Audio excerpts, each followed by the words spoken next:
അങ്ങനെ രാവിലെ 5 മണിക്ക് എഴുന്നേറ്റ് പോകാൻ നിന്നിരുന്ന പ്ലാൻ സക്സസ്ഫുള്ളി ഞങ്ങൾ 6 മണിക്ക് ഇറങ്ങിയിട്ടുണ്ട്. വീട്ടിൽ നമുക്ക് സ്പെഷ്യൽ ഗസ്റ്റ് ഉള്ളത് കൊണ്ട് ഒന്നും നോക്കില്ല, ഓലയെടുത്ത് വണ്ടി കിട്ടും. ഇവക്ക് പിന്നെ 5 കിലോമീറ്റർ അപ്പുറത്തേക്ക് പോയാൽ അപ്പൊ ഛർദ്ദിക്കാൻ വരും. അതുകൊണ്ട് നമുക്ക് എന്തെങ്കിലും കഴിച്ചിട്ട് മുന്നോട്ട് പോവാം. ഇല്ലേ പണി പാളും. ഞങ്ങൾ വളരെ നേരത്തെ എത്തിയ കൊണ്ട് ഞങ്ങൾക്ക് ജീപ്പ് വിളിച്ചു പോകേണ്ടി വന്നു. അതോടെ നല്ല വ്യൂ കിട്ടേണ്ടവരൊക്കെ കുറച്ച് നേരത്തെ പോകുന്നത് നല്ലതായിരിക്കും. അങ്ങോട്ട് പോകുമ്പോൾ ആൾക്കാർക്ക് കണ്ടത് തിരിച്ച് ഇങ്ങോട്ട് വരും. പിന്നെ നമ്മളെ പോലെ നേരത്തെ എത്തിയവരും അവിടെ ഉണ്ടായിരുന്നു. അഞ്ജലിന്റെ പോയ കിളി ഇനിയും തിരിച്ചു വന്നിട്ടില്ല. തേങ്ങ പറയുന്ന നിരക്ക് മിക്കവാറും ഇരുന്ന് ആലോചിക്കുന്നത്. അതിന്റെ ഇടയിൽ ദില്ലിനെ നമുക്ക് മിസ്സായി.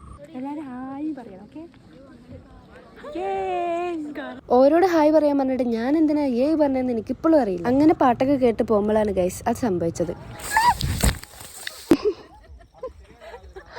ഈ തെണ്ടികളെയല്ല ഞാൻ കൂടെ കൊണ്ടത് പഠിച്ചത്.